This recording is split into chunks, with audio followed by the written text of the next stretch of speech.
अपने ये लोकल भाषा में कहावत है भाई, जाट की 100 बीघे, हीर की 9 बीघे और माड़ी की 2 बीघे। शुरुआत में भाई डर भी लगा था, नई चीज थी, उसमें लागत भी लगी थी। जैसे बिक्री करते तो 1.5-2 लाख रुपये का उस खेत से भी आराम से बचा लेते। उसमें कई बार जैसे गाँवों में मजाक भी बना दे, भाई इतनी खेती थर पे इतना ये है, तुम सब्जी बेचोगे, तुम सब्जी रोड पर रिटेल में ऐसे रेडी टाइप लगा के बेचोगे, क्या अच्छा लगेगा। मतलब कोई बात नहीं भाई, अपनी चीज उगाई, हम नीलाम नहीं करा, अपना रेट तो बता रहे हैं। भाई मंडी गए तो वहाँ नीलामी है, हमारा जे फार्म बन के भी आवा है, सबसे शर्म की बात उस पे लिखा रहा आपकी फसल इतने रुपये में नीलाम हुई। किसान तो अपना नॉर्मली ये है, वो एक लीक में चलता रहे। भाई दशहरी है, दशहरी ही समझे है, वो ये नहीं देखता भाई आने वाले टाइम हाइब्रिड का है या ज्यादा प्रोडक्शन का है। कई बार के लॉस भी हो जाए है, कोई चीज नहीं करोगे ना आप तो उसमें चैलेंज तो है। कई आदमी बड़े बूढ़े ने ये कही है, आप दूसरे से सीखो, अपने पे ट्राई मत करो उस चीज ने। अच्छा। क्योंकि उम्र छोटी पड़ जाएगी फिर। जैसे हमने ये बोल रहे थे भाई आम तो यहाँ हो ही नहीं सकता, चीकू यहाँ हो ही नहीं सकता। हमने जैसे 20x20 पे 25x25 पे हमने आम और चीकू के पौधे लगा दिए। वे जैसे 80-70 पौधे लगे 1 एकड़ में, तो 2 एकड़ में लगाया। उसके बीच में उसके साथ ही हमने किन्नू का बाग लगा दिया। अच्छा, जो पता था कि होगा। हाँ, तो उसमें ना शर्म करनी चाहिए, उसको शर्म माननी चाहिए भाई, क्योंकि अपनी चीज उगा रहा है और उसके भाव पे बिक रही है तो उसने गर्व करना चाहिए उस चीज पे। और घर से ही बिक रही है, घर से ही बिक रही है, मंडी नहीं लेके जाना हाँ। पड़ रहा है।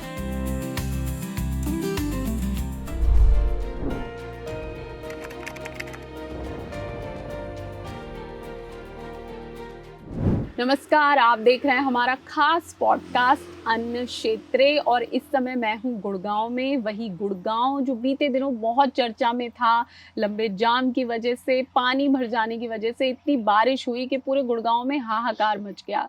साइबर सिटी और कॉरपोरेट हब कहलाने वाला ये अरमानों का शहर तानों में भीग गया पूरी तरह। सब लोग एक ही बात सोच रहे थे, गुड़गांव में नहीं आना, गुड़गांव में क्यों रह रहे हैं, कैसे रहें, कैसे सरवाइव करें। लेकिन हम एक बार फिर गुड़गांव में हैं। गुड़गांव का एक गांव है मांग करोला और यहाँ कहानी तानों की नहीं है, यहाँ कहानी है अरमानों की, किसानों के अरमानों की, उनकी कमाई की, उनकी खेती की और उन्हें मिलने वाले पुरस्कारों की जब वो अच्छी खेती करते हैं, अलग हटके खेती करते हैं।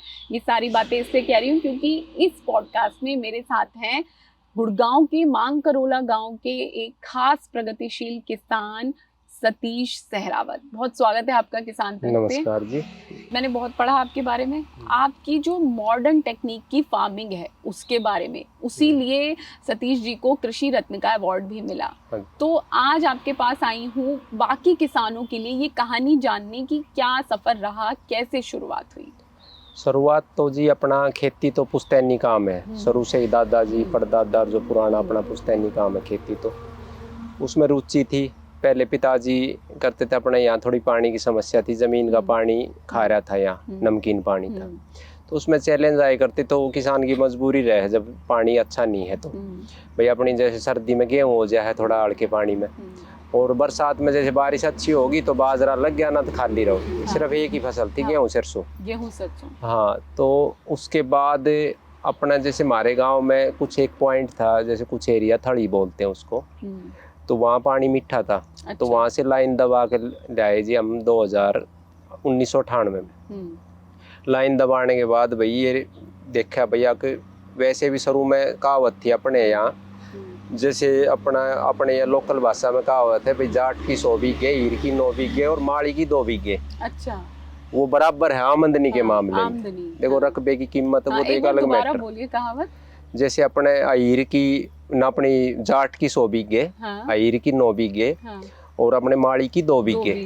तो वो माड़ी वाली खेती मानो जैसे सब्जी हो गया और बाग वाला, जैसे बागवान बोलते थे, तो उनके अपनी लोकल भाषा माड़ी बोलते हैं। तो फिर मगा भाई ये इस चीज ने छोड़ के क्यों ना उस पे शिफ्ट होया जा। तो फिर शुरुआत में भाई डर भी लगा था, नई चीज थी, नई चीज है। हाँ, तो उसमें लागत भी लगी थी उस टाइम। तो हमने जैसे प्रॉपर जो देख दाख के सर्च करके उस पे डिपार्टमेंट से संपर्क करके अपना हॉर्टिकल्चर से, और जो अपने मित्र थे कई डॉक्टर जो अपने डिपार्टमेंट में थे, तो ये बोले भैया ऐसे ऐसे करके उनसे पूछ गया भाई, गड्ढा कराओ, उसमें गर्मी में धूप लगाओ। शुरुआत में उसी तरीके से हमने करके खर्चा भी काफ़ी लगा। 1 एकड़ में अमरूद का बाग, 1 एकड़ में बेरी का, और 1 एकड़ में हमने वो मोतिया लगाया था फूल वाला। अच्छा, जैस्मिन। हाँ, तो वो उस लगाया। समय उम्र क्या थी आपकी, मतलब उस ये शुरुआत की हम खेती शुरुआत थी जी, हम तो छोटे थे उस टाइम, 18 एक साल थी 18 उम्र, एक पर साल। बाकी खेती में पढ़ते भी थे और हाँ, खेती में भी थोड़ा बहुत पढ़ाई क्या रुचि थी। रही है? पढ़ाई तो 12वीं तक की है जी, 12वीं तक, उसके बाद 12वीं के बाद खेती शुरू हाँ कर खेती दी। शुरू कर दी थी। और शुरुआत से ही नया करना शुरू कर दिया। हाँ वो उस टाइम में था भाई, लगाया तो उसमें जब रुचि भी थी, और उसमें पानी, जैसे शुरू में पानी की समस्या थी तो पानी का टैंकर भरा, बाल्टी भर भर एक एक पेड़ में पानी डालना, क्योंकि अच्छा। छोटे पौधे में कम ही हाँ, पानी लगे। हाँ। फिर वो लाइन दबा दी भाई, पानी मीठा जरूरत चाहिए, ऐसे तो नहीं बनेगी बात। तो वो करके वो कामयाब हो गया अपना। तो 4-5 साल बाद जैसे उसका, खुद तो हम छोटे थे, पढ़ भी रहे थे, तो भाई सोचा करने वाला कोई है नहीं, तो उसमें जैसे अपने यूपी के थे वे बाग ने ठेके पे ले करते। अच्छा। तो जब अपना 8-10 हज़ार रुपये, 7 हज़ार रुपये, 8 हज़ार रुपये ठेके का रेट था यहाँ जमीन अच्छा। का, साल का, जो नहीं करता मतलब था उन्हें दे खेती। दो, वही करेंगे सारी काम। हाँ तो उस टाइम हमारा बाग 50-60 हज़ार में शुरुआत में उठा था। अच्छा, तो ये मान कितना लो से एकड़?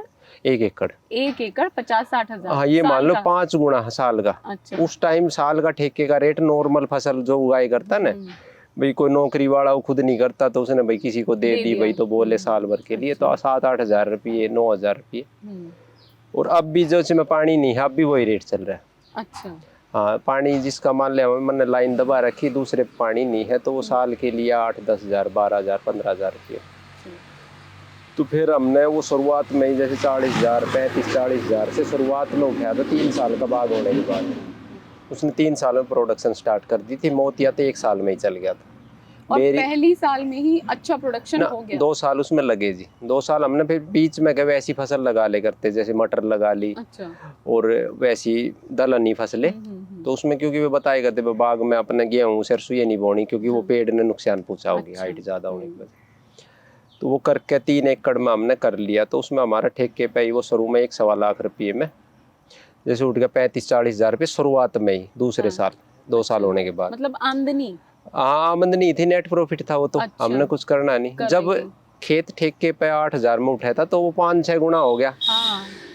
फिर वो 3-4 साल उनको हमने ठेके पे दिया। फिर वे जैसे बिक्री करते तो 1.5-2 लाख रुपये का उस खेत से वे आराम से बचा लेते, पैसा आ जाता। हाँ तो फिर हमने सोचा भाई क्यों ना अपना ये चीज़ खुद करी जाए। तो उसमें कई बार जैसे गाँवों में मजाक भी बना दे भाई, इतनी खेती थर पे, इतना ये है, तुम सब्जी बेचोगे। हाँ तो मगर मतलब चल लोग सोचते हैं कि गेहूं धान ही अमीर किसान की पहचान है। हाँ तो सब्जी बेचा थोड़ा ये मानना है भाई, तुम सब्जी रोड पर रिटेल में ऐसे रेडी टाइप लगा के बेचोगे कि अच्छा लगेगा। मत चल कोई बात नहीं भाई, अपनी चीज उगाई, हम नीलाम नहीं करा, अपना रेट तो बता रहे हैं। भाई मंडी गए तो वहाँ नीलामी है।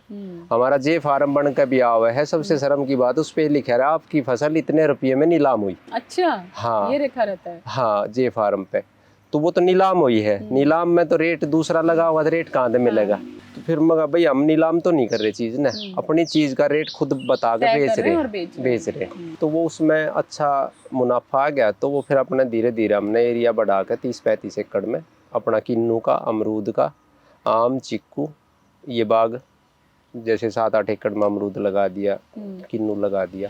बीज कहाँ से मिलते रहे इन सब चीजों के? ना इसके पौधे तो हम जो सर्च करते रहे, अच्छी नर्सरी कौन सी है, भरोसेमंद नर्सरी कौन सी है, तो वहाँ पे जैसे आम का हमने मिला। आसपास की नर्सरी से मिले ना, आए तो दूर दूर से ही जी काफी। जैसे आम के पौधे हम काशीपुर है अपना उत्तराखंड में। अच्छा। तो वहाँ तो लेकर आया, कुछ दिल्ली पूसा से मिल गए। अच्छा। पर उसमें ये रखा जी हमने, जैसे कोई भी वैरायटी, नई वैरायटी निकाली किसी यूनिवर्सिटी ने, जैसे पूसा निकाली अमरपाली।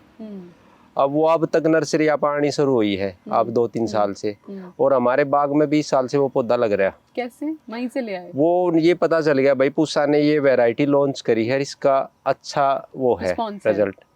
तो उसके मदर प्लांट किसी के पास थोड़े थे, तो उससे थोड़े पौधे तैयार हुए। तो किसान तो अपना नॉर्मली ये है, वो एक लीक में चलता रहे। भाई 10 एरी है, 10 एरी समझे है। वो ये नहीं देखता भाई आने वाले टाइम हाइब्रिड का है या ज्यादा प्रोडक्शन का है। तो उसमें अमरपाली, मल्लिका 2-3 वैरायटी उन्होंने निकाली थी, अच्छी वैरायटी थी। उसी टाइम हमने क्या कहीं भी पता करके, कहीं से 10 पौधे मिल गए, कहीं से 20 मिल गए। अच्छा। तो ऐसे मतलब करके प्लांट लाने में आपने रिसर्च और मेहनत पूरी की। हाँ उसमें अच्छी वैरायटी। अब वे जो बाहर से लाल कलर वाला कॉन्सेप्ट चल रहा है अमरूद आम में, वे सारी वैरायटी है मेरे बाग में। अच्छा। हाँ अब वे नर्सरी आप 1000 1500 रुपये पौधे बेच रहे हैं। हमने चाहिए कहीं तक भी लेकर आए भाई, सस्ता भी और भरोसे की, जैसे काशीपुर से ले आए, वहाँ से रहमान खेड़ा से ले आए, वहाँ अपना मैंगो का रिसर्च इंस्टीट्यूट है। अच्छा। कुछ पूसा से मिल गए। अब वो 150-200 रुपये किलो यहीं से बिक रहा है मेरा आम। अच्छा। नॉर्मली आम मंडी में बिकेगा तो 20 रुपये, 25 रुपये, 30 रुपये, तो इतना फर्क बहुत ज्यादा हो जाए। बहुत ज्यादा वो ये मान लो 100 रुपये किलो का नेट प्रॉफिट है मेरा। तो ऐसे ही करके किन्नू के भी जैसे पंजाब में लेते अच्छे पौधे, आप और से जाकर हम खुद लेकर आए पौधे। अच्छा। तो ये पता कैसे चलता रहा, मतलब इतना आप पढ़ते रहते हैं या हाँ, पढ़ते भी रहते हैं। डिपार्टमेंट अब की वो मदद जैसे है? आप और हम मिले, मैंने आप तक कुछ पूछी, जैसे आपने अपनी फील्ड का ज्ञान है, मैंने अपनी फील्ड का ज्ञान है, तो आपने बता दी भाई ये चीज़ यहाँ पे अच्छी मिलेगी। तो ऐसे ही उसने अपना स्टोर करते रहे चीज़ ने। अच्छा। तो जैसे आप ऐसे ऐसे सब फड़ा के पौधे अलग अलग एरिया से आए हुए सारे। हाँ, सभी। मतलब बागवानी आपको चिक्कू के जैसे आंध्रा से मंगाए। अच्छा। हाँ, चिक्कू में अपना काली पत्ती और क्रिकेट बोल दो वैरायटी। अच्छा। तो आपको क्या लगता है कि जो किसान, नॉर्मल किसान है, वो ये सब मेहनत नहीं करता कि पढ़े, समझे, ढूंढे और लोगों से मिले, या क्या कमी रह जाती है जो आपने एक्स्ट्रा किया? क्योंकि मुझे लग रहा है आपने एक दौर में बहुत मेहनत की और अब उस मेहनत का अच्छा फल मिल रहा है। हाँ, अच्छा मिल रहा है जी। अब जैसे वो है कई बार के लॉस भी हो जाए है, कोई चीज नहीं करोगे ना आप, तो उसमें चैलेंज तो है। कई आदमी बड़े बूढ़े ने ये कही है, आप दूसरे से सीखो, अपने पे ट्राई मत करो उस चीज ने। अच्छा। क्योंकि उम्र छोटी पड़ जाएगी फिर। क्योंकि आपने को बाग लगाया, उसमें आपने ये पता चलेगा इसका 10 साल में रिजल्ट आना है, आप 10 साल पीछे चले जाओगे। तो ये देखो भैया आपके एरिया में क्या चीज कामयाब है। अच्छा। रिस्क लेना है तो थोड़ा लो। कोई अब जैसे हमने ये बोल रहे थे भैया आम तो यहाँ हो ही नहीं सकता, चिक्कू यहाँ हो ही नहीं सकता। हमने जैसे 20 बाई 20 पे, 25 बाई 25 पे हमने आम और चिक्कू के पौधे लगा दिए। अच्छा। वे जैसे 80-70 पौधे लगे 1 एकड़ में, तो 2 एकड़ में लगाया। उसके बीच में उसके साथ ही हमने किन्नू का बाग लगा दिया। अच्छा, जो पता था कि होगा। हाँ भाई, आम हो गया तो ठीक, नहीं हुआ नहीं हो गया तो मेरा टाइम बर्बाद नहीं जाएगा भाई। 10 साल बाद पता चले आम उखाड़ना पड़ेगा और किन्नू लगाऊंगा उसमें। तो अब आम भी बढ़िया हो गया और इतने उसने किन्नू ने तीसरे साल आमदनी शुरू होगी मेरी। तो ये गाइडेंस कहाँ से मिलता रहा? ये तो अपनी खुद की रिसर्च है जी। ये कुछ से सलाह ले मिल जाए और कुछ अपना ये कह दे। कई आदमी सोचे यार क्या कर रहा है ये कबाड़। अब जैसे बाग में है अपना एक नेचुरल फार्मिंग का कॉन्सेप्ट चल रहा है, हम 10 साल से कर रहे हैं। वो तो आपका बाग एकदम ऐसा लगता है कि हाँ, वो उस चीज का भी देखा जी। पहले हम ऑर्गेनिक तो 15 साल हो गए जी हमने करते, पर उसमें ऑर्गेनिक में भी ये था अपने इंसेक्टिसाइड ऑर्गेनिक यूज करने हैं, वो भी बाजार से खरीदना पड़ेगा। इन फंगीसाइड भी बाजार से खरीदो और फिर स्प्रे बहुत ज्यादा। आदमी ये सोचता है भाई ऑर्गेनिक कर दिया कुछ नहीं करा, केमिकल से 5 गुना ज्यादा स्प्रे करनी पड़ेगी आपको। ऑर्गेनिक में तो ये है आपने रोग आने नहीं देना। कोई कीड़ा है तो उस पौधे ने पत्ते ने ऐसा बना दे जो उस पर वो कीट बैठे ही नहीं। केमिकल का मतलब ये है आने के बाद भी उसने खत्म कर देगा। हाँ, तो उसमें बहुत ज्यादा स्प्रे हुए थी। पर आप कर रहे हो नेचुरल? हाँ, नेचुरल में भी जंगल वाला कॉन्सेप्ट। फिर वो देखा जैसे जंगल में अपना झारखंड और वहाँ की कई वीडियो देखा है। वे किसान है या जो वहाँ के है लोकल बंदे, अब वे जंगल पड़े हैं, उनमें आम भी हो रहा है, चिक्कू भी हो रहे हैं, अनार के पौधे भी वही से तोड़े हैं और बेच दे है, उन्हें कुछ करना नहीं। मगर जो चीज़ जंगल में हो सके, हमारी मिट्टी तो शुद्ध हो ही गई। अब मेरी ज़मीन में इतना कैच हुआ है ना, तो मैंने इसमें कोई गोबरी खाद डालनी पड़ती। थोड़ा बहुत ये खरपतवार उगे है, वो ही वापिस जैसे सीजन उसका 2-3 महीने का है तो वापिस उग जाए है, उसी ने वो कैच हुआ खा के, और मिट्टी ने खा है तो 3 गुना ताकतवर बना दे। तो मगर जंगल में हो रहे हैं तो यहाँ भी हो सके है। तो 1 साल मगर ये रिस्क लेके देखो भाई। कब लिया ये रिस्क? ये हो गया जी 7 साल हो गया। 7 साल? हाँ, तो फिर करके हमने ये छोड़ दिया 6-7 साल पहले। तो अब यहाँ ये पुराने ही सारे, मतलब 20-22 साल पुराने सारे पेड़ हैं ये? हाँ, पुराने हैं। आम के चिक्कू के तो लगभग 2000 के आसपास लगाए थे। अच्छा। किन्नू बाद में लगाया था, आम के बीच में पहले ही लगा दिया था, बाकी बाद में लगाया था। अच्छा, तो मतलब अब कुछ नहीं करना पड़ता, सिर्फ फसल लेते हैं? हाँ, बस पानी भी जब लगावा है, जब बिल्कुल पौधा ऐसा है भाई मुरझा के पौधे गए, पत्ता झड़ जाएगा, को लगे जरूरत है तो उस टाइम। तो ये तो फिर बैठे बैठे कमाई का एक जरिया। हाँ, उसमें लागत घटा दीजिए, कमाई तो थोड़ी घटी, कमाई नहीं घटी, नेट प्रॉफिट बढ़ गया। पर ये हमने ये मानना है भाई, हमने बेच लिया 1 एकड़ का 5 लाख का बेच दिया, उसमें तो 3.5 लाख खर्चा कर दिया, फिर वो कमाई कहाँ हुई? कमाई तो 1.5 की हुई, अब वो 2.5 की हो रही है, तो हमारी 1 लाख तो बढ़ गई ना। हाँ, नेट प्रॉफिट बढ़ हाँ, गया। नेट प्रॉफिट बढ़ गया। तो नेट आप का मेनली सब्जी उगा रहे हैं जिसपे लोगों ने मजाक भी बनाया, लेकिन आप पीछे नहीं हटे। हाँ, अब जैसे पहले सब्जी बाग लगाया था, उसके बीच में सब्जी लगाए करते सारे में, क्योंकि अच्छा। सरसों गेहूँ तो छूट गए उसमें बाग में, तो उसमें जैसे टमाटर लगा दिया 15-20 एकड़, उसमें तो बेल वाली चीज तो लगे नहीं बाग के बीच में, उसमें कुछ में जैसे चना बो दिया या इस तरह की चीज लगा दी। फिर भी वो देखा भाई मंडी जाओ वहाँ तो 1 साल भाव मिल जाए, 3 साल फिर वही है, जितना कमाया हो 3 साल में वो धीरे धीरे करके उसने फिर लगा दो, तो वो 5 साल का जो देखा थे वो वहीं पूछ जा, जितना आपने कमाया वो धीरे धीरे करके लगा दिया। 1 साल रेट 80 रुपये मिल गया, फिर 2 रुपये पिट गया, फिर मगर भैया ऐसे भी नहीं बनेगी बात। तो अब 5-6 साल लगभग ये जब से नेचुरल छोड़ा था ना बाग, उसके बाद वो अपना सब्जी का भी मैं भी सारी चीज थोड़ी थोड़ी लगाओ। अब उसमें अपनी घिया, तोरी, करेला, पेठा, टिंडा, जुकीनी, आरिया, खीरा, ककड़ी और अपना तरबूज, खरबूजा, टमाटर, भिंडी, वे उसी टाइम लगे हैं, जैसे जनवरी फरवरी में। अपने दिसंबर में प्योत तैयार करा ला नर्सरी में, जिसकी प्योत तैयार हो जाए, जैसे कुकर बीट की सारी प्योत ट्रे में तैयार करा लें, और जो डायरेक्ट सीड लगने वाली है वे डायरेक्ट लगाते हैं। भाई इतना है, हम थोड़ा अर्ली कर लें टनल करके उसने। अब सर्दियों का शुरू करेंगे। हाँ, अब जैसे 1-2 एकड़ में अपना ये पत्तेदार सब्जियां लगा देंगे अपनी रिटेल बिक्री के लिए। हाँ, ये भी हाथों हाथ बिकेंगी। हाँ, ये साथ की साथ बिक जाए, वो तो डेली की डेली सब्जियां हैं और फ्रूट है, बागवानी है। हाँ। तो क्या फिर हम बोल सकते हैं कि कितनी कमाई हो जाती है साल भर में? उसमें ये मान लो अपना नॉर्मल खेती से तो 3-4 गुना ज्यादा है। 3-4 गुना ज्यादा। हाँ। फिर भी अगर हम एक एस्टिमेट बताएं, हाँ। क्योंकि किसान को अट्रैक्ट करती है कमाई। हाँ। वो मेहनत तो नहीं कर रहे कुछ लोग कि नया नहीं कर रहे, खेती तो कर रहे हैं, मेहनत भी है, लेकिन नया नहीं कर रहे, पर उन्हें प्रोत्साहित करना पड़ेगा कि आप नया करके भी कमा सकते हैं। हाँ, नॉर्मल ये कि आइडिया से लगाओ, जैसे नॉर्मल खेती से वो 2 फसल में 30,000 गेहूं में बचते नहीं, जो खुद करेगा तो बचेगी। हाँ। और धान में ये मान लो 40-50 हजार रुपये, तो 50-30-70 उसका डबल तो है ही है।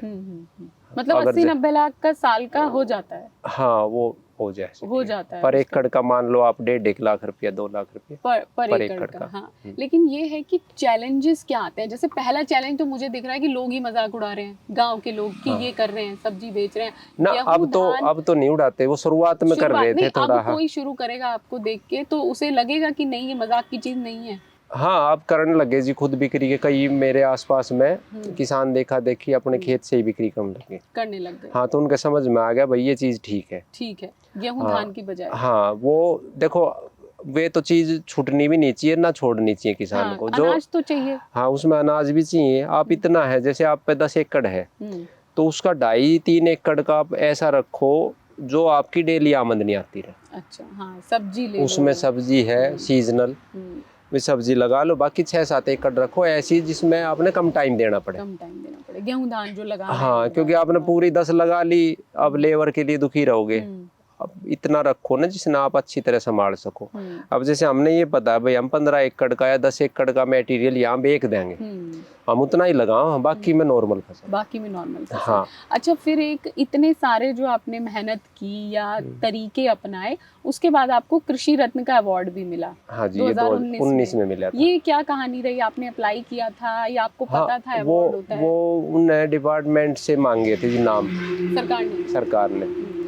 भाई राष्ट्रपति जी के हाथों सम्मानित हो रहे हैं, तो उसमें ऐसा बंदा नहीं चला जा जो कागजा में दिखा रहा है वो खाली चीज। सही से खेत हो ही ना। और आपका विश्वास नहीं होगा, कम से कम 3-4 बार बगैर बताए फील्ड पे बंदे चेक करने भी आए कि सही है भाई, ऐसा नहीं हो जाए कल ने इसी की न्यूज बनी पाओ देखो ये भाई अवार्ड मिलेगा तो लोग इंटरव्यू करने आएंगे। हाँ, अफसरा की साठ-गांठ करके भाई ये अवार्ड ले गया, फ्रॉड बंदा था, वैसे ही अवार्ड मिल गया। उस टाइम जैसे 8-10 एकड़ में स्टैकिंग पे टमाटर था, 2-3 एकड़ में तोरी थी, घिया थी, वो तो स्टैगिंग पे तो जब से ही कर रहे। तो स्टैगिंग क्या टेक्निक है? ये अपनी जी मचान विधि बोल रहा है इसने। अच्छा। उसमें जैसे अपने नॉर्मल फसल नीचे लगा दी तो उसमें डेली तोड़ाई होगी तो लेबर ने तो चल के तोड़ना पड़ेगा उसमें।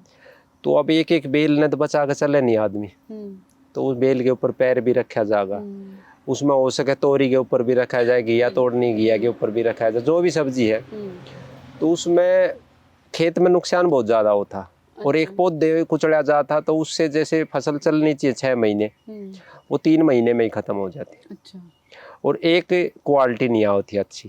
अच्छा। अब जैसे हमने बांस 6 फुट हाइट के बांस 8 फुट हाइट के गाढ़े 2 फुट जमीन में 6 फुट ऊपर, अच्छा। और उस पर ऊपर जाल रस्सी का अपनी पैट वायर आओ प्लास्टिक की, अच्छा। वो लगा दी, वो बेल उस पे चढ़ा दी हमने। अच्छा, बेल को बैम्बू पे चढ़ा देना है, हाँ, ये टेक्निक ये है। टेक्निक है। अच्छा, मतलब उसे और जमीन पे नहीं छोड़ना। ना जमीन पे नहीं अच्छा। छोड़ना, उसके नीचे से घूमते रहो, जो जो भी लगेगी सब्जी है वो नीचे लटक जाएगी, दिख हाँ। जाएगी आपने। अच्छा। एक उसकी क्वालिटी बहुत अच्छी रहेगी। अच्छा। ना तो उसके मिट्टी लगे, हाँ। और ना वो आपस में किसी चीज के टच हो, तो उसमें एक तो क्वालिटी बहुत अच्छी आई।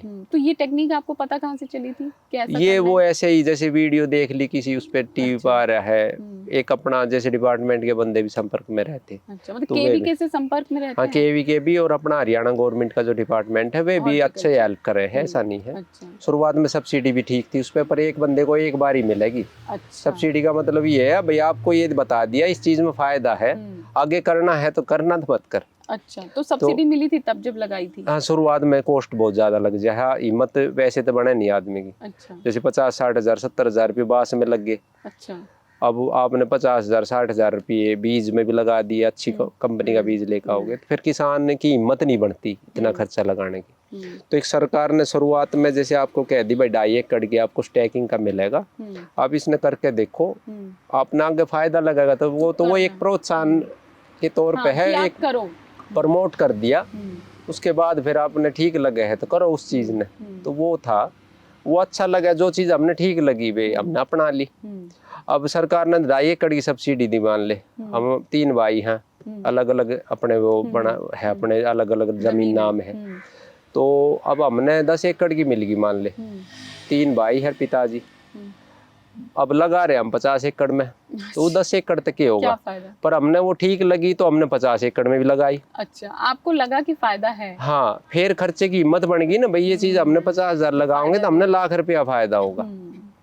अब ऐसे ही जैसे ये ऐसा करने वाले आप पहले ही किसान थे यहाँ अपने? हाँ, यहाँ सबसे बड़े लेवल पर हमने करा, बाकी थोड़ा बहुत तो कर रहे थे। इस कॉन्सेप्ट में अपना रहे थे, जैसे टनल विधि है ना, तो टनल विधि सर्दी में जैसे आपने लो टनल कर दी, तो आप सबसे 1.5 महीना एडवांस हो गए। अच्छा, लो टनल मतलब क्या हुआ? वो सर्दी से बचाने के लिए नॉन वोवन फैब्रिक का कपड़ा आवा है, 25 GSM का। अच्छा, तो उससे क्या है, उसमें पाड़े से बच जाए पौधा, मतलब पौधे के ऊपर करना होता है? हाँ, वो जैसे रोड लगी सरिये की। अच्छा अच्छा अच्छा, पूरा ढक दिया गया और उसके ऊपर वो कवर कर दिया कपड़ा, और उसमें वो हवा पास होती रहेगी। हाँ।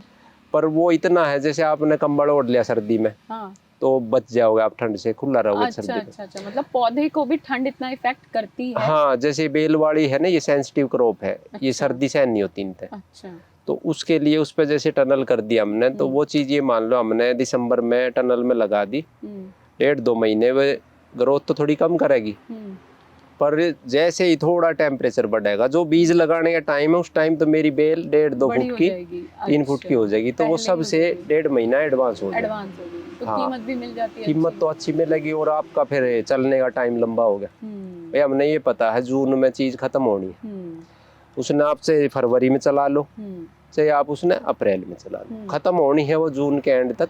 जैसे ही बारिश होगी तो जायद वाली जो फसल है फरवरी मार्च वाली वे खत्म हो जाए। तो वो अपना आया कुछ एरिया में अपनी जैसे बैम्बू स्टैक, और एक हमने ये देखा क्वांटिटी पे ध्यान ना देकर क्वालिटी पे। भाई डिमांड है, आप तरबूज तो नॉर्मली ये मतीरा है तो ये तो बाजार में खूब बिक रहा है, तो वो तो सभी बेच रहे हैं, तो अलग क्या चीज दी जा, उसमें जो चीज हमने ठीक लगी वो आगे अपना ली, बाकी जो गलत लगी वो छोड़ दी। अब उसमें जैसे कैचवे का है, भैया आपने फर्टिलाइजर का ऑप्शन क्या है, तो हमने फिर उसका एक 100 फुट लंबा बेड बनाया, 10 फुट चौड़ा। अच्छा। उसमें गोबरी खाद भर के उसमें कैचवे छोड़ दिए। तो या तो आप जमीन उसमें भैया आप ऑर्गेनिक करोगे तो फर्टिलाइजर तो पौधे चाहिए, वो आप चाहे केमिकल दो चाहे ऑर्गेनिक दो, तो मगर वैसे खाद बायो वाले खरीदेंगे तो भी काफ़ी कॉस्ट बढ़ जाएगी। तो फिर उस पर हमने ड्रिप लगा के कैचवे के बेड पे और एक ओद बना दिया पक्का। तो कैचवे का जैसे हमने बेड बना दिया, उस पर भाई खाद का ऑप्शन तो चाहिए केमिकल फर्टिलाइजर का, तो हमने उस पर ड्रिप लगा के हमने खाद ना लेकर उसका जो अर्क था निचोड़, वर्मी वाश बोला जी, उसमें 17 के 17 न्यूट्रिएंट्स है, तो वे सारे हमने एक जैसे टपका टपका ऊपर से पड़ता रहे खाद पे, और वे एक डाल बना के फिल्टर पाइप में ले जाके एक होद में कलेक्ट कर लिया। वहाँ से जैसे हमारी ड्रिप चलती तो उस फर्टिलाइजर की जगह वो यूज करा। अपनी देसी गाय रख रखी है, उनका डाल है जैसे फरस का, उसका जैसे पेशाब गौमूत्र वो इकट्ठा कर लिया। भाई कोई लगानी है फसल, उससे पहले जैसे 8-10-20 क्विंटल हमने घन जीव अमृत तैयार कर लिया। ड्रिप में चलाने के लिए गो कृपा अमृत तैयार कर लिया लस्सी डाल के, और वो अपना जीव अमृत डाल के। तो इस तरह से हमने वे सारे तैयार करके तो वो मिश्रित बना दिया। एक वन कहा वर्मीवास भी, वर्मी कंपोस्ट भी यूज मत करो दे, वैसा के फालतू केचुए का देसी केचुआ होना चाहिए। तो हमने उसका आकार लिया ना, केचुए की खाद डाल ली। और जैसे बीच में जैसे टाइम मिला हमने मई जून में जैसे फसल खत्म हुई, 1.5-2 महीने जो अगली फसल के बीच में मिला है, उसमें अपने दलहनी फसलें मूंग लगा दी, सनी बो दी, डैचा बो दिया हरी खाद के लिए। तो वो अपना जमीन में हरी खाद भी फिक्स हो जाए। अच्छा। तो जमीन अगली फसल के लिए खाद भी मिल तैयार है। मतलब खाद का भी तैयार हो गया है। हाँ। बीज और पौधे आप ले रहे हैं जगह जगह से जाके। हाँ। हर वैरायटी पे आपकी नजर है। हाँ। और टेक्निक भी आपने बैम्बू स्टैगरिंग कर ली, हाँ, टनल टनल कर कर ली, ली, ड्रिप इरिगेशन कर लिया। हाँ। और मशीनों का इस्तेमाल आपकी फार्मिंग में तो मुझे लगता है जरूरत नहीं है। बागवाड़ी में तो जरूरत नहीं जरूरत पड़ती, ही नहीं है। पर सब्जियों में भी जरूरत नहीं है। सब्जियों में जरूरत, क्या जरूरत है? सब्जियों में जरूरत पड़े है जी उसकी, अपने जैसे बेड निकालना है तो कस्सी से निकालने में बहुत टाइम लग जाए। अच्छा। उसके लिए जैसे बेड मेकर है, नॉर्मल अपने एरो कल्टीवेटर जो अपने नॉर्मली वे रहे, बाकी कोई खास नहीं है, ये यूज करें। तो आप इतनी सारी स्कीमें चल रही हैं और कई खबरें आती हैं, हरियाणा सरकार तो बहुत कुछ कर रही है किसानों के लिए, बार बार कोई ना कोई स्कीम है। पीएम किसान का लाभ लेते हैं आप? हाँ, पीएम किसान का है लाभ लेते हैं। हाँ। तो ये जो सब्सिडी वाली योजनाएं हैं हरियाणा सरकार की या केंद्र सरकार की, इन सब का लाभ ले रहे हैं आप? आपको लगता है कि ये योजनाएं सही हैं, जरूरी हैं? अच्छी है जी, वो मदद है, पर वो कई चीज ऐसी हो है, जैसे मेरे हिसाब से अब सरकार वाले ये बोलने लगे भैया ये गलत बोल रहे हैं। अब जैसे यहाँ पोली हाउस है, पोली हाउस का हमारा क्लाइमेट नहीं। क्यों? पोली हाउस है सिर्फ जहाँ ठंड ज्यादा लंबे टाइम तक चले। अच्छा, वहीं चाहिए पॉली हाउस? पॉली हाउस तो पहाड़ी एरिया है जैसे, अच्छा। उसमें चाहिए। अच्छा। अपना है जैसे मोरनील एरिया है, पंचकुला बेल्ट है, जहाँ ठंड लंबे टाइम, गर्मी कम टाइम। अच्छा। अब हमारे यहाँ तो ठंडी सारी 2 महीने की हाँ। बाकी उसमें आप वो है तो क्लाइमेट कंट्रोल के लिए ही। बारिश से बचाने के लिए नहीं चाहिए होता पॉली हाउस? उसमें तो उस टाइम तो होता ही नहीं उसमें कुछ। अच्छा। ह्यूमिडिटी इतनी हो जाए, बीमारी इतनी आ जाए। हाँ, नेट हाउस कामयाब है हमारे यहाँ। अच्छा। नेट हाउस कामयाब है, हाईटेक नर्सरी कामयाब है। अच्छा। आपने जैसे प्योर तैयार करनी है ना, तो नर्सरी में आप एडवांस में जैसे सर्दी की बाहर लगाओगे तो होगा नहीं बीज जर्मिनेट, डोरमेंसी में रहेगा वो। तो आपने बीज अपना प्योद जैसे हम है हर साल अपनी पोली हाउस में तैयार करा वहाँ प्योद। अच्छा। वे अच्छी चीज है, हाईटेक नर्सरी। इन पे जो सब्सिडी मिल रही है वो आपको लग रहा है कि फायदे की चीज है किसानों के लिए? हाँ, और लेनी वो चाहिए? देखो जरूरतमंद को तो वो बहुत फायदा है जी उसमें। हाँ, बाकी कई किसान ऐसा भी सोचते हैं सब्सिडी मिल रही है ले ले बेफालतू चीज, कई बार ये भी है, उसमें सरकार का भी लॉस है। और उसका भी पैसा तो लग ही रहा 60-70% तो ये ठीक नहीं है। बाकी सब्सिडी स्कीम तो ठीक है, जिसने जरूरतमंद है, जिसने किसी ने बेचारे ने किराया भी करना है या खुद का भी बोना है, किसी ने पे और काम नहीं है तो भाई किराए से भी चला रहा है अपना काम, तो उनके लिए ठीक है, किसान के लिए भी ठीक है। एक सवाल और था, आपने बागवानी की बात की, आप बहुत सारे आपने अच्छे अच्छे वैरायटीज लाए, इधर उधर से लाए, तो आपने उनका बीज तैयार करने का नहीं सोचा कि आप भी लोगों को यहाँ पर ही प्रोवाइड करा दें? जैसे यहाँ है ना जी, अपने यहाँ क्लाइमेट नहीं है जिसमें अपने ग्राफ्टिंग विधि बोल रहे हैं जो, मैंने तैयार करे थे पौधे खुद भी। अच्छा। पर यहाँ सक्सेस रेट कम है। हमारे यहाँ थोड़ा है ना, उसमें वो टेम्परेचर और ह्यूमिडिटी का कॉम्बिनेशन चाहिए। अच्छा। आपने जैसे इस पौधे की ये बड है, चीकू है, ये किन्नू है, इसकी बड ली हमने, आँख ली, वो देसी जो खट्टी का पौधा है उस पे उसकी बड चढ़ा दी। तो उसके लिए एक टेम्परेचर थोड़ा है, जैसे अपने यहाँ किन्नू की सबसे अच्छी सक्सेस रेट है बड की अपना सिरसा, भोर और गंगानगर। अच्छा। वो ट्राइंगल बना है 3 स्टेटा का। अच्छा। तो वहाँ अच्छा पौधा, राजस्थान, पंजाब, हरियाणा तीनों का ट्राइंगल है वो। उस एरिया में सीट्रस के पौधे बहुत अच्छे तैयार हो है। अच्छा। यहाँ तैयार कराएंगे, यहाँ 50% भी तैयार नहीं है। मतलब नर्सरी तैयार करने के लिए भी अलग तरह का एनवायरनमेंट चाहिए? वो चाहिए। जैसे अपना राजमुंदरी है आंध्रा का, वहाँ आप टहनी काट के जमीन में गाड़ दो, उसमें भी जड़ आ जाएगी। अच्छा। हाँ, तो वहाँ का क्लाइमेट और मिट्टी का ऐसा वो कॉम्बिनेशन है तो आम के पौधे मैंने 10-15 जैसे नई वैरायटी का एक पौधा किसी के जैसे आप तो बोल दीजिए एक पौधा दिलाइयो कोई जानकार हो। अब ये पता ही 100 पौधे तो मैंने मिले नहीं। तो उस तक कोशिश भी करी, कुछ कामयाब भी हुए। जैसे आम की है ये लाल वैरायटी है ना जो बाहर से अरुणिका अंबिका, इनके पौधे मैंने खुद भी तैयार करे।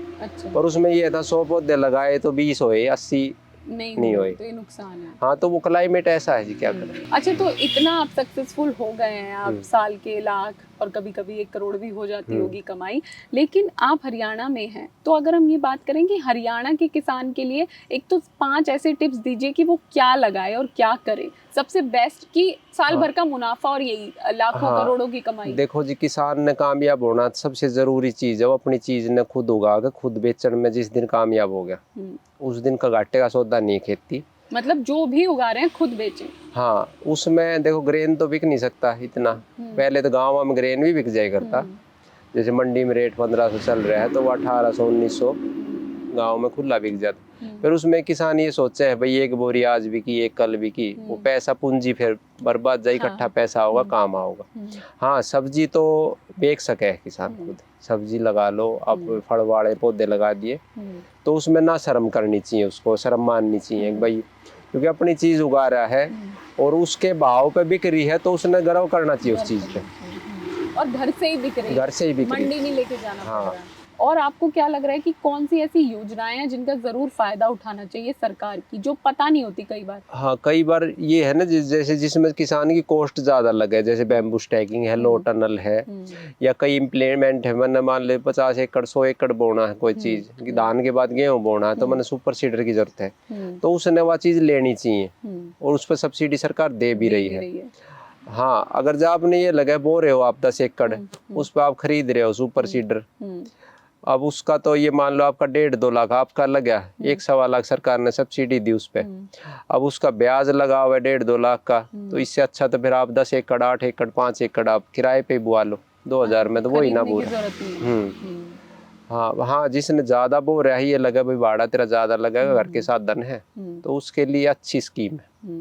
अच्छा, मैं कई बार सुनती हूँ कि किसान खेती कर रहा है, कुछ नए प्रयोग भी, लेकिन कभी कोई चैलेंज आ रहा है, कभी मौसम है, कभी मंडी नहीं मिल रही, कभी रोग कीट लग गए। तो 20-25 साल से आप खेती कर रहे हो, इस तरह के चैलेंज आए सामने की? हमने रोते हुए किसानों के विजुअल देखे हैं ना फिल्मों में, वेब सीरीज भी आ रही है आजकल की, बर्बाद हो गई। पिछले साल वो ही वीडियो हमारा भी आता। कैसे? तरबूज था जी, तरबूज का मुश्किल से 20% बिका था, 80% तरबूज पूरा का पूरा खेत में ही खराब हो गया। कैसे? ये जो मई में बारिश आई थी ना, वो बारिश का टाइम था नहीं, वो तो सूखे का टाइम था। उस टाइम तरबूज खरबूजा हमारी सारी फसल पीक पे थी, वो बच भी इसीलिए गए जो हमने यहाँ बेच दिया। हाँ ना, जैसे तुड़ाई करी अच्छे रेट में बेचा, हमारा जो पूरा बेच का आना था वो हमने 20% 30% बेच के वो पूरा कर लिया। जो हमारा मंडी से जितना आना था ना उसमें वो हमारा पूरा हो गया।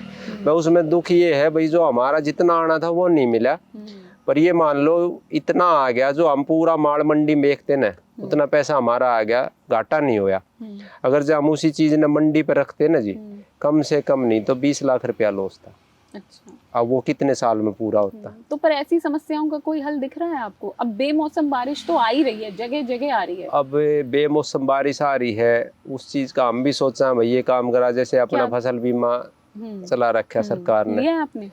वो जब करावा जब कुछ होता नहीं। अच्छा हर साल रिन्यू होता है वो भी? हाँ। और ये अपना हॉर्टिकल्चर क्रॉप का वो उसका वो भी ज्यादा है। अच्छा, हाँ। किस ज्यादा है? हाँ, किस ज्यादा है, अपनी नॉर्मल गेहूं सरसों की तो नाम मात्र है। अच्छा। इसकी ज्यादा है। फिर आदमी सोचे यार 30 एकड़ में 30,000 रुपये क्यों लगाए, अब 20,000 क्यों लगाए, वो एक बार ज्यादा लगे है ना, पर जैसे पिछले साल नुकसान हो गया फिर नू लगा भाई करा लेते ठीक रहते। अच्छा। तो ये चीज ठीक है। पहले बीच में 1-2 वे अनुभव भी गलत रहे जी, कई किसानों के जैसे वीडियो आवे है अपना, कई हमारे मिले है भाई, वो हमने पहले जैसे वो रिलायंस ने करे थे या किसी कंपनी थी कोई हरियाणा में जो फसल बीमा में, उसमें कई दिक्कतें आई थी। अब वो फिर सरकार ने वो चेंज करके अब HDFC के पास आ रहा है इसका। तो अब तो कोई शिकायत नहीं। बीच में पीछे किस पे थी वो तो मैंने एग्जैक्ट नहीं पता। अच्छा। पर कई आगे वो था, वो जैसे अब आज आपकी मान ले बारिश होगी तेज और आपकी फसल गिर गई बिल्कुल, तो उस मौके पे उजाड़ देखना चाहिए। अब वे मान ले 15 दिन तक नहीं आए और उन किसान ने ये लगा भाई बर्बाद तो हो ही गई, अगली फसल तेरी और लेट हो जाएगी। वो वेट कितने दिन करेगा, वो जुताई कर दी, उसने जुताई कर दी भाई, ये अब वो खराब हुआ ही नहीं, कुछ खराब हुआ देखने नहीं। आए तो। हाँ, तो वे कई समस्या रही इस बात के मारे, कुछ किसान पीछे भी हट गए। अब जैसे पीछे रेशो बता रहे थे 30% का ही रह गया फसल बीमा वाला। हाँ, तो अब बाकी अपने जैसे डीडीओ ऑफिस में थे, अपने डिप्टी डायरेक्टर एग्रीकल्चर जी के ऑफिस में मीटिंग थी, उसमें ये मुद्दा उठा भी था, कई या न कही थी भाई हमारा वो भी अब तक पेंडिंग है। 3 केस थे तो उसमें तो 1 सोल्व हुआ था, 2 का भी चल रहा है। तो ये चीज भी फिर तो वो फसल बीमा बड़ा दिक्कत है, मतलब करवाओ नहीं करवाओ समझ नहीं आ रहा। हाँ, वो उसमें दुविधा में फंस गया है फिर, मतलब उसका प्रोसेस बहुत वैसा नहीं है कि किसानों को सीधे अब वाला कह रहे हैं काफी उसमें सुधार कर दिए, अब कोई दिक्कत नहीं आ रही, कोई दिक्कत आई कह तो रहे हैं। हाँ, तो अब का देखो हमने तो फिर कराया नहीं, सही पूछो तो आगे कराने के विचार हैं, क्योंकि फसल तो आपकी बागवानी है और हाँ सब्जियां हैं। हाँ, इसमें अब जैसे पीछे साल गया उसमें नुकसान बहुत ज्यादा होया, तो फिर वो हमने डाल ली भी थी उसकी वीडियो फोटो, उस पे पोर्टल पे भी डाल दी थी। पर वो यही बात आई भाई बागवानी का तो बीमा करा लो तो ठीक रहे, क्योंकि उसमें मेरी फसल मेरा ब्योर ना, अपना एग्रीकल्चर में तो बैंक है, बागवानी में तो उसका वो सर्वे भी डिपार्टमेंट ही करता है। अच्छा, तो उसमें दिक्कत नहीं आती। तो करवा लेना चाहिए बागवानी। हाँ, तो बागवानी का करा लेना चाहिए, और हाई रिस्क की क्रॉप है जी, क्योंकि इसमें कॉस्ट ज्यादा लगे। अब गेहूं में मान ले आपका 10,000 लगे है तो इसमें 50 लगेगा, लाख लगे, तो बागवानी फसल का बीमा करा लेना चाहिए मेरे हिसाब से। हाँ। और किसानों के लिए आप कुछ कहना चाहेंगे, 1-2 बातें जो किसानों को सुन के लगे कि हमने किसी को सुना? भाई मैं तो यही कहना चाहूँगा, आप जैसे 10 एकड़ कर रहे हो ना, उसकी बजाय आप 2 एकड़ करके खुद बेच लो। अच्छा, कुछ भी? मेरे हिसाब से कुछ भी। आपने गेहूं लगाना है, आपने ये लगाया, आप बेच सको, आप पे विश्वास है ग्राहक ने, तो आप 30 रुपए किलो वाला गेहूं की जगह 80 रुपए किलो वाला भी गेहूं का उसको वैरायटी अच्छी, वैरायटी जैसे बंसी है इसमें, एक अपना खपली है महाराष्ट्र का, एक सोना मोती है जिसके ग्लूटेन से एलर्जी है, उसका रेट आपने 4-5 गुना ज्यादा मिल जाएगा। जैसे अपनी C306 है गेहूं चपाती वाला, बहुत अच्छी आवे, तो उसमें फिर आप क्वालिटी पे ध्यान दे के खुद बेचोगे तो मेरे हिसाब मतलब अपने ग्राहक बना लिए जाएं और सीधा उन्हें दे दें। हाँ, उससे तभी बच सके। तो आपकी MSP वाली कोई चर्चा नहीं है, आपको कोई उससे मतलब नहीं कि MSP अब धान में तो जरूरत नहीं पड़ती जी MSP की। क्यों? धान तो अपना हम तो वो लगा हुआ है जो बाहर डॉलर आवे देश में। अच्छा, हाँ, बासमती। तो उसमें है एक्सपोर्ट वगैरह आप लोग कर रहे हैं? ना, हमने फिर वो 50-100 एकड़ का कहाँ एक्सपोर्ट करे जी आदमी, तो वो यहीं बेच देते हैं। हाँ, वो मंडी में जाए, अच्छा रेट मिल जाए उसका, मिल जाता है। हाँ, उसका MSP तो नहीं रहता, कोई रोल नहीं है MSP का उसमें। वो जैसे MSP तो कोई भी है, वो 3 से 1000 से लेके 5000 तक का रेट है, उसका रेट मिल जाता है। तो आपको वो वाला आंदोलन की टेंशन या कोई मांग नहीं है कि MSP का क्या है क्या और नहीं है? अब जैसे गेहूं में है, गेहूं में अब रेट ठीक कर ही दिए, बाकी अब भी थोड़े कम है मेरे हिसाब से, जिस हिसाब से महंगाई बढ़ रही है जी, लेबर डबल होली हमारे देखते देखते 2 साल में 3 साल में, और उसका 25% भी नहीं बढ़ा। तो सरकार से कोई एक गुजारिश है आपकी, यहाँ अगर हरियाणा की ही बात करें, कि किसी चीज की कमी लगती हो, क्योंकि आप अनाज भी कर रहे हैं, सब्जी भी कर रहे हैं, बागवानी भी। हाँ, एक तो MSP में थोड़ी और गुंजाइश है जी, कम है थोड़ा रेट मेरे हिसाब से। हर चीज में आप कह रहे हैं? हाँ, गेहूं, धान। हाँ, धान में भी, बल्कि अब इनने तो मोटा और बारीक दाने एक ही ग्रेड में कर दिया, 100 रुपया फर्क है जी। इनने बल्कि ये करना चाहिए जो एक्सपोर्ट हो है भाई, डॉलर तो आ रही है देश में, या अपना देश का अनाज दूसरे देश में जा रहा है, निर्यात हो रहा है, चाहे डॉलर ना हो, अपने देश की करेंसी में भी हो, चाहिए वो निर्यात हो, किसी देश के साथ समझौता होगा भाई उसकी करेंसी में हम लेवाएंगे सामान, वो हमारी मिलेगा, फिर भी वो आदान प्रदान तो होगा, दूसरे देश में गया तो इनने बल्कि ये इनू कहे है भाई धान मत लगाओ। अब हमारे यहाँ 1 फुट पे पानी है जी, और कोई फसल होनी नहीं है। और अब धान नहीं लगाओ तो किसान क्या करे? इन बल्कि ये जागरूक करने चाहिए किसान, भाई आप ऐसी वैरायटी लगाओ जिसकी इंटरनेशनल मार्केट में डिमांड है। अच्छा। जैसे बासमती में अच्छी वैरायटी 11-21 है, जो बाहर जा 17-18, 18-85, 15-09, 16-92, मोटा इतना लगाओ जो अपने देश में जितना खपत है उतना हो जाए। बाकी कई देश जैसे चाइना है, मोटा धान मंगावा है हमारे यहाँ, अब बीच में बंद हो गया था, कई देश है मोटे ने पसंद करे है, तो इतना वो वैरायटी इस तरह से लगवाओ ना जो निर्यात ज्यादा हो, जो मतलब आप कह रहे हो कि पूरे डिपार्टमेंट का दखल रहे, हर किसान के साथ बातचीत चले। हाँ, उसमें ये देखे ना भाई, एरिया वाइज अपनों के भाई कितने एरिया में क्या है क्या नहीं है। हाँ हाँ, उसमें वैरायटी उस पे ध्यान देना, आप क्वालिटी वाली वैरायटी लगवाओ जिसकी बाहर देश में भी डिमांड है, अपने यहाँ भी जो अपने यहाँ भी अच्छा रेट न्यूट्रिएंट्स है। वैल्यू जिसमें अच्छी हो, खाने में अच्छी हो। और एक अपना रेशियो बना कर रखा है आपने, मान ले 40% या 30% में आप सब्जी बाग और ये लगाओ, 60% में तो 20% में आप अपने पशुओं के लिए आ रहे चारा वगैरह, जितना भी एरिया उसका 40-50% में आप ग्रेन वाली। ऐसा नहीं आपने 100 का 100% सब्जी लगा दिया, 100 का 100%। मतलब डाइवर्सिटी रखें क्रॉपिंग में तो हाँ, उसका उसमें एक तो रिस्क भी कम रहेगा और आपका हाथ नहीं रुकेगा, क्योंकि किसान तो बेचारा उसने बच्चे पढ़ाने हैं, और आपके गेहूं बो दिया अक्टूबर में, आओगा पैसा जून में, बीच में कहाँ से चलेगा काम। तो उसमें सारे है अपने, जैसे थोड़े बहुत अपने पशु भी रखने चाहिए, तो बीच में जैसे दूध बिक जाए उसका, या अपना सब्जी है ऐसी पूरे साल चले है, तो सीजनल सब्जी जैसे अब इस टाइम में आके पत्तेदार सब्जियां चलेगी, गोभी है, ब्रोकली है, मूली, गाजर, आलू बूझेगा, आगे मटर बूझेगी, फिर आगे गर्मी में बेलवाड़ी चल जा। तो इस हिसाब से बना के चले जो उसका साल भर आमदनी भी रहे और ऐसी क्रॉप भी रहे जो उससे पूरे साल का खर्चा चलता है और वो इकट्ठा पैसा उसके कुछ काम आ जाए। मतलब इकट्ठा पैसा भी रहे, महीने की इनकम भी रहे, और ये सब कुछ मुमकिन भी है, क्योंकि जिनसे मैं बात कर रही हूँ अभी, सतीश सहरावत, उन्होंने ये खुद भी एक्सपीरियंस किया है और उस एक्सपीरियंस के बाद वो अच्छा फ़ायदा भी ले रहे हैं। तो आप भी सीख सकते हैं। अगर कोई सवाल हो जो मैं नहीं पूछ पाई और आपके जहन में, आपके अनुभव में आए, तो कमेंट करके ज़रूर पूछेगा। अन्य क्षेत्र के अगले पॉडकास्ट में ऐसी ही एक किसान और शख्सियत से फिर मुलाकात होगी। आप देखते रहिए किसान तक।